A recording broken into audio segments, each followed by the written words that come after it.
They didn't just ban the song, they banned the feeling. Somewhere between the bass line and the truth, somebody got scared.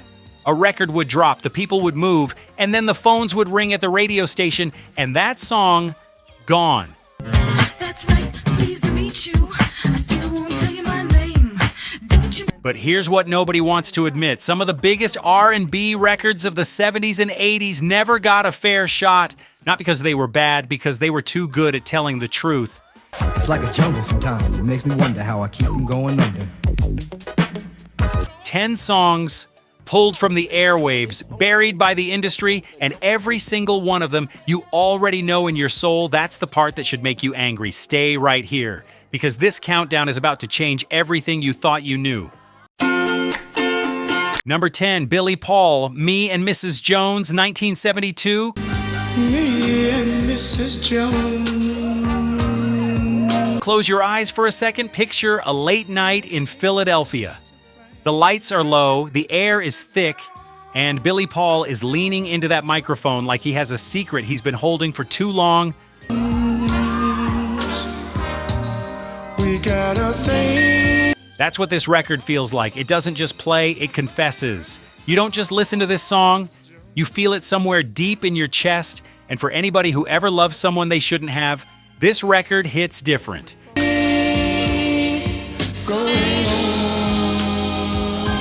Billy Paul recorded Me and Mrs. Jones in 1972 for Philadelphia International Records. It was produced by the legendary team of Kenny Gamble and Leon Huff, the architects of the Philadelphia soul sound.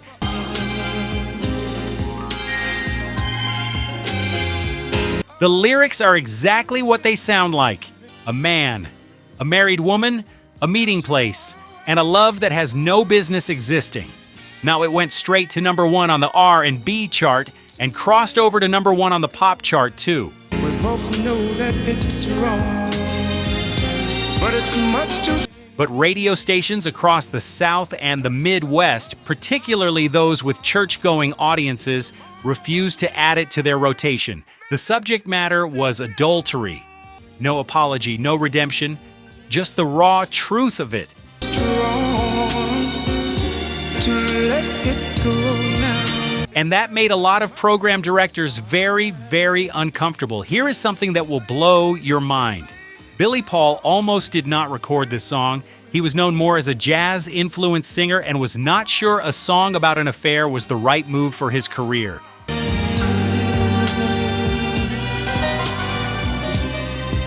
Kenny Gamble had to talk him into it. One studio session, one take on the vocal that truly landed, and that performance, the one you hear on the record, is the one that changed his life forever. We meet every day at the same cafe. Here's the truth about Billy Paul. This record was so big, so perfect, that nothing he did after it could compete. The industry had boxed him in. He became the man who sang that song. And in a business that moves fast and forgets faster, that label followed him like a shadow. 6:30, and no one knows she'll be. He kept recording, he kept performing, but radio had moved on. The song lived, the career quietly faded, and that is one of the saddest things about the music industries. It can give you a number 1 record and still leave you behind.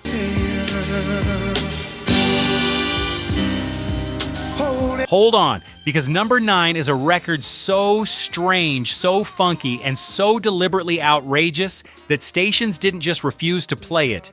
Some of them didn't even finish listening before they made up their minds. Number 9, the Jimmy Castor Bunch, Troglodyte Caveman, 1972. She got up. This record walks through the door and immediately starts doing something it has no business doing.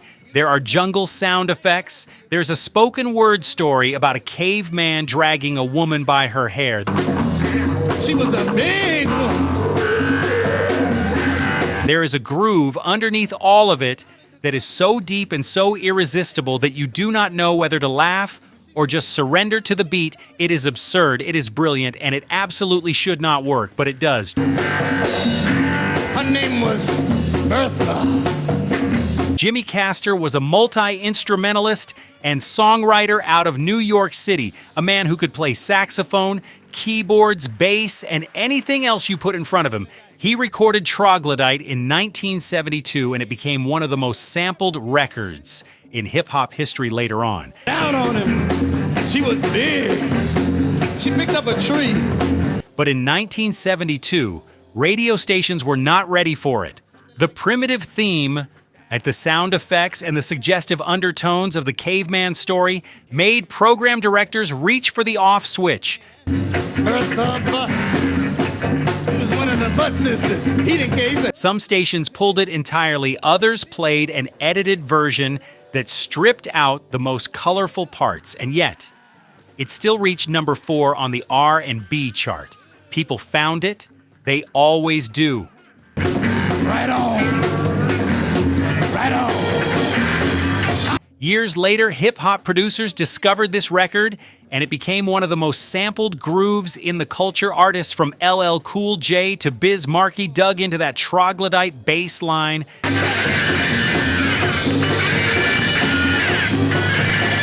Jimmy Castor had planted a seed in 1972 that would grow into something enormous. He just did not know it yet.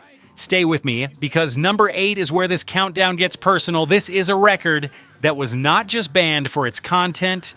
He said, what?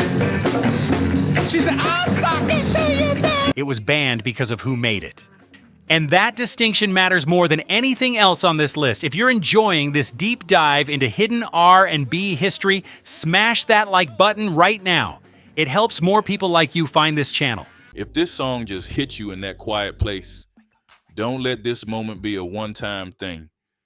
Subscribe to Demo. We're building a home for real R&B and soul. The kind that heals, the kind that tells the truth.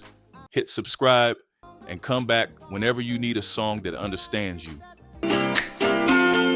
Number 8, Sylvester, You Make Me Feel Mighty Real. 1978.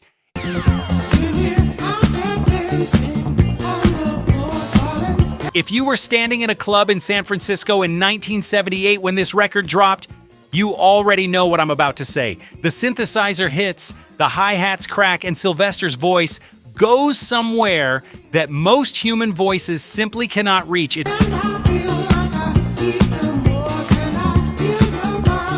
soars, it pleads, it celebrates. It is pure, uncut joy wrapped in a disco groove. But outside of that club, in the world of radio and television and mainstream acceptance, the story was very, very different.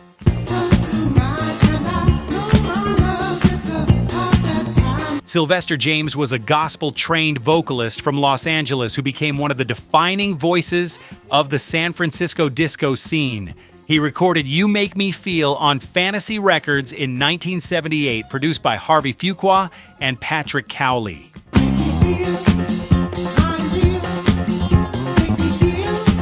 Now, the production was innovative, one of the first major uses of synthesizer sound that defined what high NRG dance music would become. But Sylvester was openly and unapologetically gay at a time when that was career suicide in the mainstream.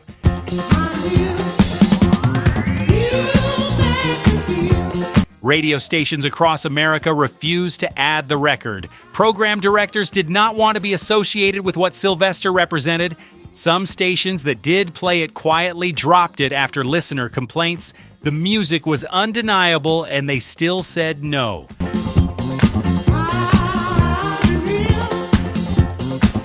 Sylvester passed away in 1988 from AIDS-related complications. He never fully crossed over into the mainstream during his lifetime.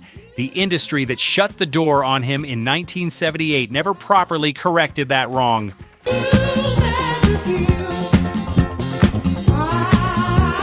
But the music survived him. And in the decades since, music historians and fans have rightfully placed You Make Me Feel among the greatest records of its era. The censorship did not erase it. It just delayed the recognition.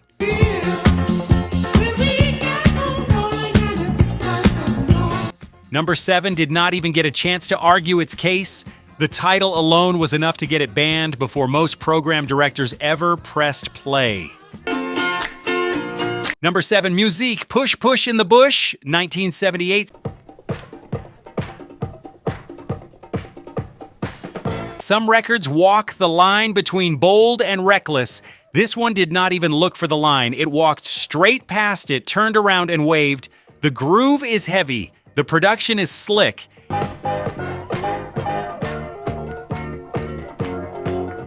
And the title, there is no diplomatic way to put this, left absolutely nothing to the imagination. Program directors did not need to analyze the lyrics. The record sleeve was enough. Decision made.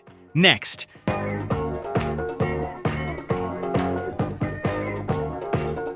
Musique was a disco project put together by producer Patrick Adams in New York City.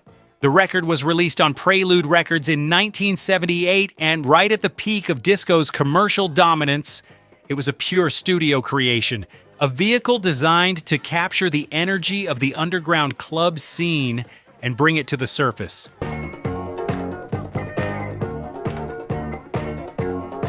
Radio bans spread through American markets almost immediately. The double meaning in the title was not subtle, and radio in 1978 was not a place for that kind of boldness. But in the clubs and on import in the UK, the record moved.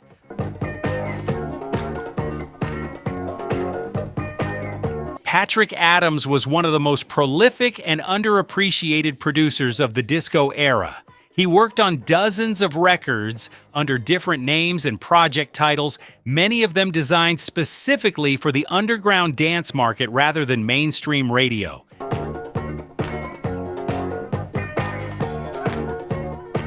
He understood the game. Radio was never really the target. The dance floor was, and on the dance floor, this record was untouchable. Musique was never meant to be a legacy act. They were a moment, a project built for a specific time and a specific audience.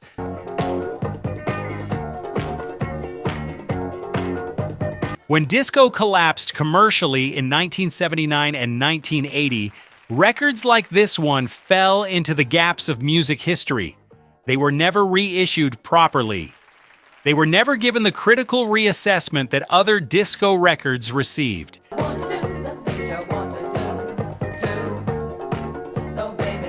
They exist now as deep cuts, known only by the true diggers and the people who lived through those nights on the floor. Number 6 is a record that fooled everybody. On the surface, it was innocent. Underneath, not even close, and radio knew it. Number 6, Anita Ward, Ring My Bell, 1979.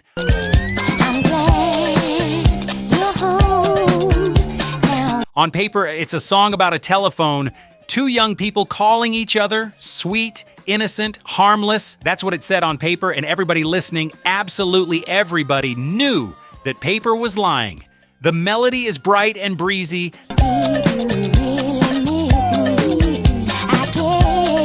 The production sparkles, and underneath all of that lightness is a song that made parents in church congregations deeply, deeply uneasy.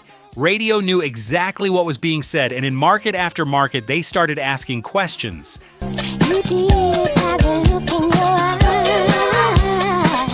Anita Ward recorded Ring My Bell for Juana Records in 1979. It was produced by Frederick Knight, who had originally written the song for a much younger artist before deciding the material needed a more mature voice.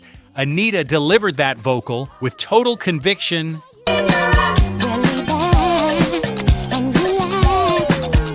Yeah, the record went to number 1 on both the R&B and pop charts. Despite the restrictions that several stations placed on it, the double entendre was so widely acknowledged that it became part of the record's identity. Some stations played edited versions, others restricted the time slots it could air. It did not matter. The people found it.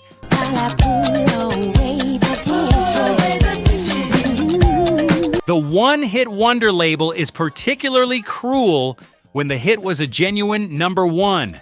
Anita Ward made history with that record, but the system that made her famous was the same system that moved on the moment a new sound emerged.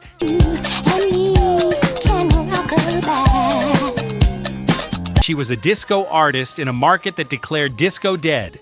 The censorship, the restrictions, the double entendre controversy, all of it added mystique to the record, but none of it translated into long-term career support from the label or the radio.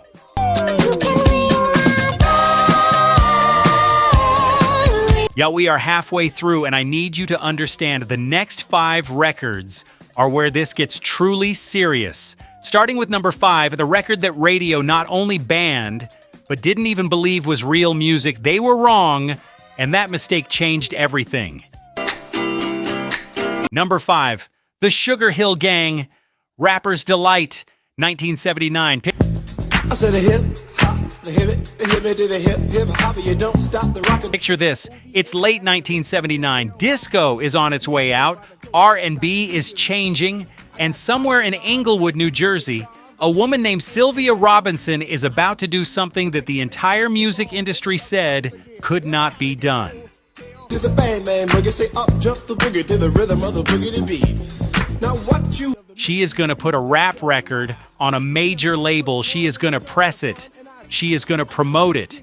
And radio, the same radio that had been playing black music for decades, Marpona was going to look at what she sent them and say no. We don't know what this is. We are not playing this. Here is not a test, I'm rapping to the beat. And me, the groove. The Sugar Hill Gang were assembled quickly by Sylvia Robinson, the co-founder of Sugar Hill Records, to record a song over a sample of Good Times by Chic. The 3 members, Wonder Mike, Big Bank Hank, and Master G, were not established artists.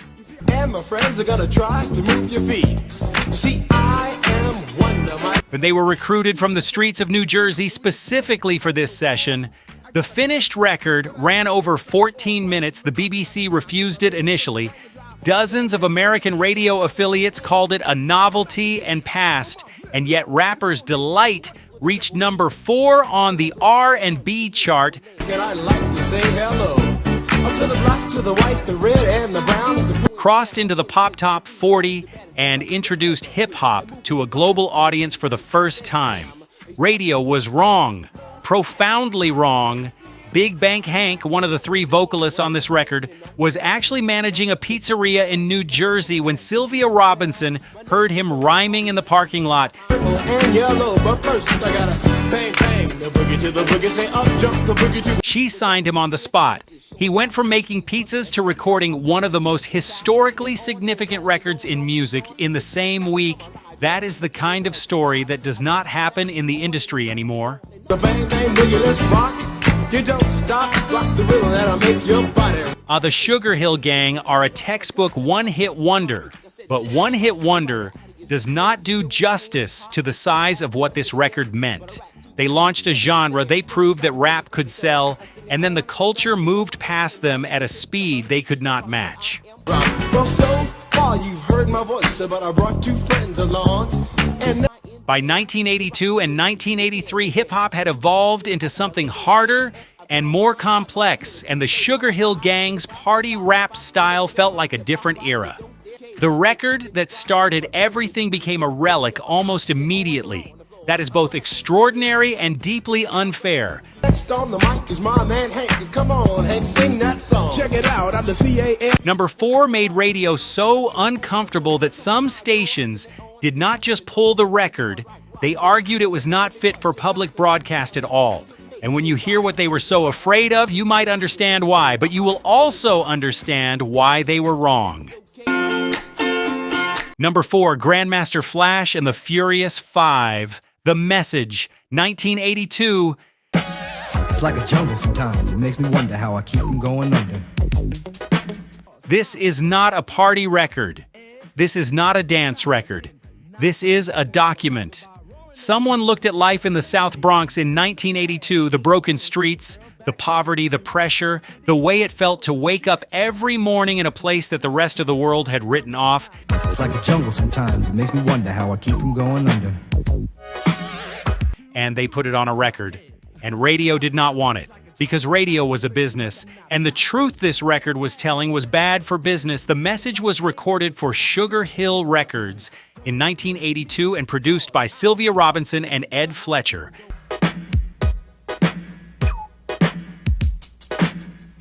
Mel Mel, the primary vocalist, delivered a performance that went far beyond anything hip-hop had attempted before. The lyrics describe scenes of urban decay, mental collapse, and street violence with a specificity and an emotional weight that genuinely disturbed people.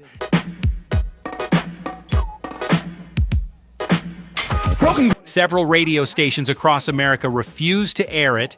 Others restricted it to late-night slots. The BBC had reservations, and yet it reached number 4 on the R&B chart and is now widely regarded as one of the most important records ever made, not just in hip-hop, in all of American music. Everywhere, people pissing on the stage, you know they just don't care. I can't take the smell. Grandmaster Flash himself was reportedly reluctant to release this record. He felt that hip-hop was dance music, that the culture did not want to hear this kind of weight and darkness.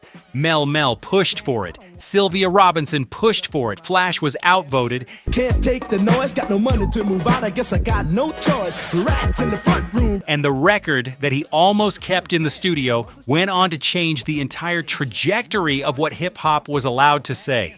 Grandmaster Flash and the Furious Five never matched this moment commercially. In terms of mainstream chart presence, the message was their peak. But forgotten is the wrong word for this record. Roaches in the back, junkies in the alley with the baseball bat. I tried to get away, but I couldn't. Among people who know music, who truly know it, the message is not forgotten. It is sacred. The censorship and the radio resistance did not bury it. They gave it a mythology. A record that radio was afraid of turned out to be more durable than almost everything radio chose to play instead. Get far, cause a man with the touch repossessed my car. Don't push me. Come. Number 3, Prince had his fingerprints all over this one. He did not perform it. He did not release it under his own name, but he wrote it and he made sure it would cause maximum disruption. Mission accomplished. Number 3, Vanity 6, Nasty Girl, 1982. That's right, pleased to meet you. I still won't tell you my name. Prince Rogers Nelson understood something that the rest of the music industry was still figuring out. He understood that shock and beauty could live in the same record. That something could be provocative and musically brilliant at the exact same time. Don't you believe in mystery? Don't you want to play my game? I'm looking for a man to love. When he created Vanity 6, the trio of women dressed in lingerie who became one of the most controversial acts of the early 1980s, he was not making a mistake. He was making a very deliberate statement, and radio stations across America responded by refusing to play it. Love me like I've never been loved before. I'm looking for a man that'll do it anywhere. Vanity 6 were a trio created by Prince for his Paisley Park project, released through Warner Brothers Records in 1982. The group consisted of Vanity, Brenda Bennett, and Susan Moonsai. Prince wrote and produced the entire record.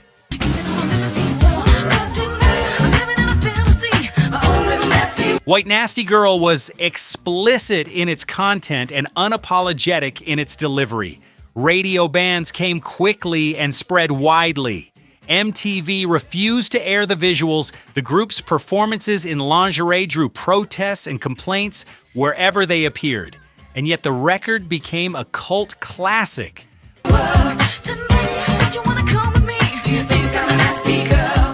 Played on underground stations, at club nights, on sound systems, because the groove was undeniable and the boldness was magnetic.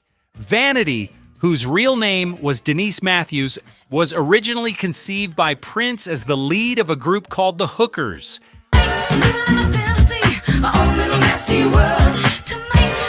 When she renegotiated her involvement, the name became Vanity 6 instead. She later became a born-again Christian and publicly distanced herself from everything this record represented. She gave interviews in which she expressed deep regret about the content.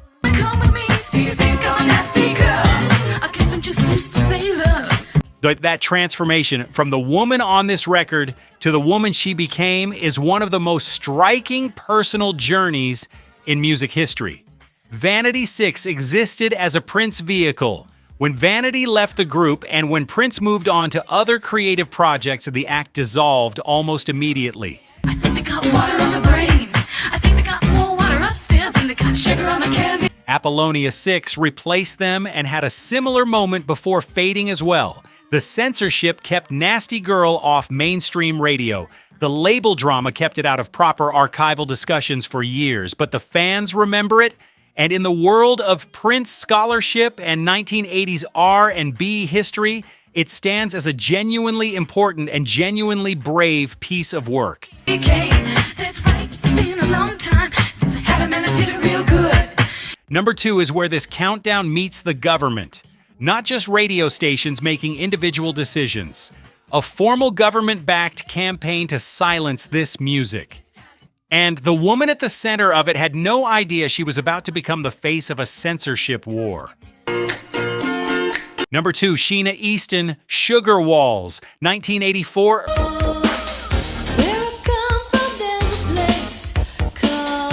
Earlier in this countdown, I mentioned that some of these records were banned by radio stations, individual decisions made by individual program directors in individual markets. Sugar Walls is different. This is the record that ended up on a government list.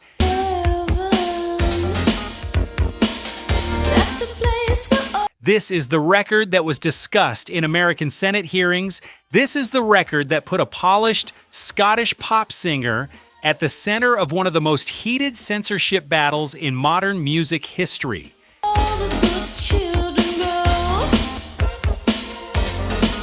And she did not even write it. Sugar Walls was written by Prince Rogers Nelson under the pseudonym Alexander Nevermind and recorded by Sheena Easton for EMI America Records in 1984. The lyrics used extended metaphor to describe female sexuality with an explicitness that was unmistakable to any adult listener.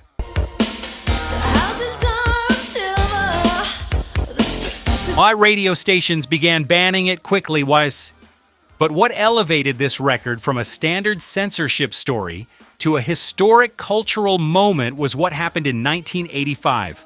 The Parents Music Resource Center, the PMRC, was formed in Washington, D.C. by a group of senators' wives that included Tipper Gore.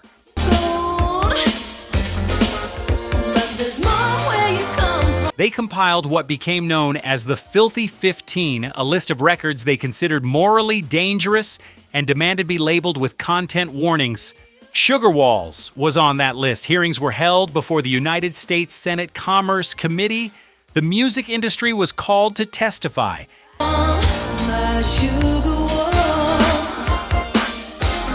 And Sheena Easton's name, alongside Madonna, Judas Priest, and others, was spoken in the halls of the American government as an example of music that needed to be controlled.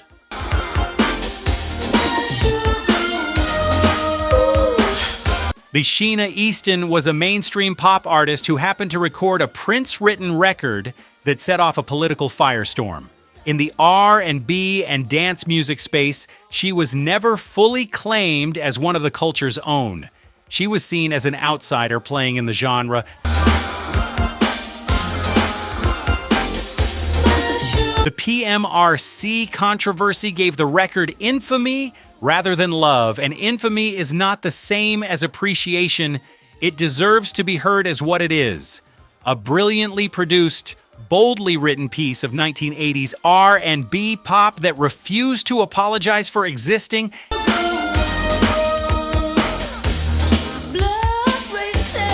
And now we reach number 1, the most banned, the most beloved, the most defiant record on this entire list.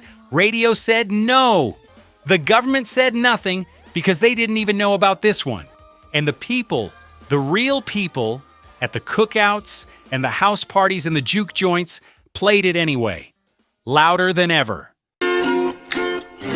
Number 1, Clarence Carter Strokin, 1986. I love the best. I be stroking. Let me paint you a picture. It is a summer afternoon in 1986, somebody's backyard. The grill is going, the smell of charcoal is in the air, the cooler is full, children are running around in the front, and somebody who knows music, somebody who has been waiting for the right moment, drops a needle on a record. Let me ask you something.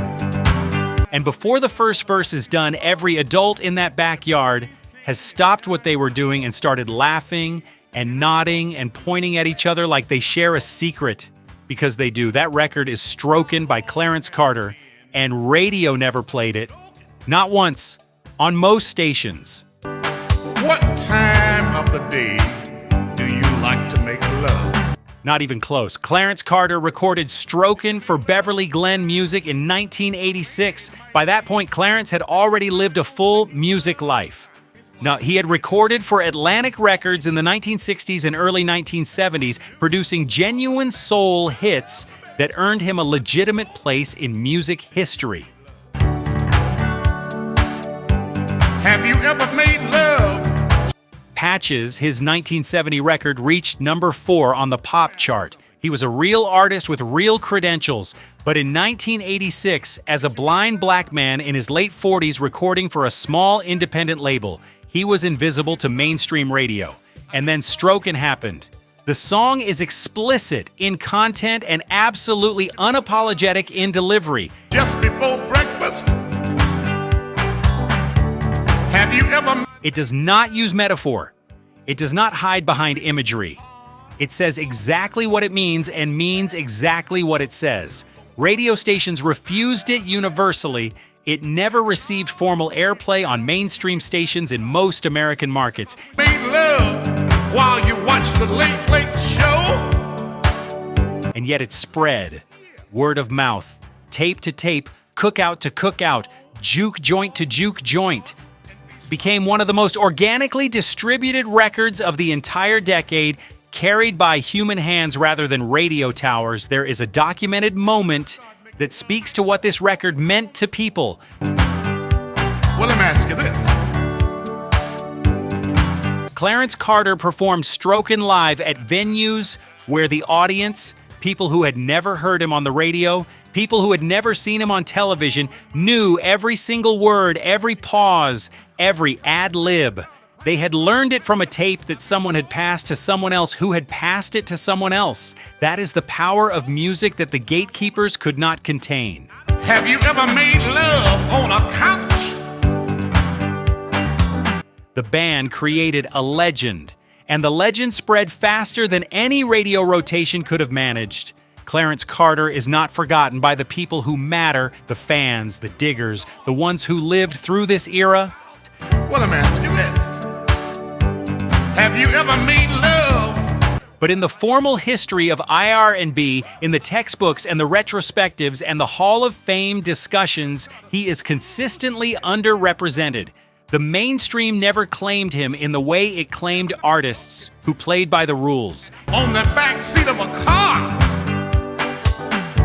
I remember one time. And Strokin, his most commercially successful late career record, exists in a strange space. Too explicit for formal recognition, too beloved by the people to disappear, it is the definition of a cult classic that should have been so much more.